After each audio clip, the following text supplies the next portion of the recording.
Another day, another basketball stories na naman ang pagkikwentuhan natin.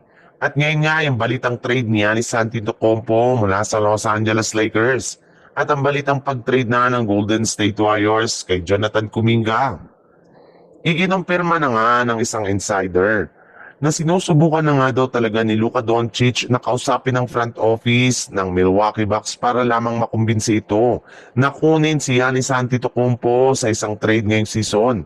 Ngunit kahit anumang subok ng Lakers na kunin si Giannis ay hindi pa rin nga sila nagkakasundo ng Milwaukee Bucks.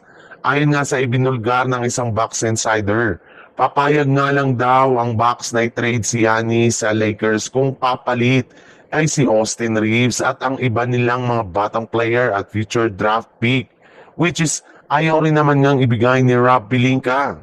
Yes, tama nga ang inyong narinig. Hindi nga daw ititrade ng Lakers si Reeves ngayong season sa Bucks o sa iba pang kupunan kahit kapalit man ito si Giannis Antetokounmpo. Pero kung sakasakali man nga na pumayag ang Bucks na hindi isalin ng Lakers si Austin Reeves sa trade, ni Giannis ay sigurado nga na willing si Rob Pelinka na i-offer dito ang iba nila mga key players, mga batang manlalaro at ang kanilang mga hawak ngayon na future draft pick para sa kanilang magiging deal. Base pa nga sa ibinulgar ng isang NBA insider, mismong si Giannis na nga nagsabi na gusto na maglaro para sa Lakers kaya hindi na nga nakakagulat bakit desidido si Rob Pelinka na makuha ito sa trade. Sa ibang balita naman, nakuha na nga ng Golden State Warriors ang kanilang momentum ngayong season matapos nilang maipanalo ang kanilang huling 2 game laban sa team ng Phoenix Suns at Orlando Magic. Kaya mukhang ipagpapatuloy nga ng Golden State Warriors ang kanilang bagong rotation sa mga susunod pa nilang laban.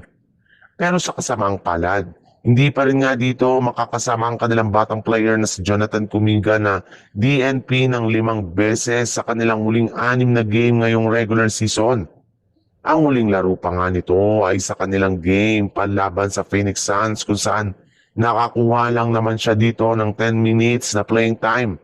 And since nga epektibo ang kanilang kasalukuyang rotation nang wala si Kuminga, ay may ilang mga analista nga nagsabi na tapos na nga daw ang Warriors sa pagpapanatili nila dito sa kanilang lineup. Ibig sabihin, papayag na nga daw ang Golden State Warriors na i-trade si Kuminga sa ibang team as soon as payagan na sila ng liga na ipamigay ito, which is inaasahan na nangyari sa darating na January 15. Mas matalino nga kung gagamitin na lamang nila ito bilang trade asset para makakuha ng bagong player na sure na makakatulong kay Stephen Curry.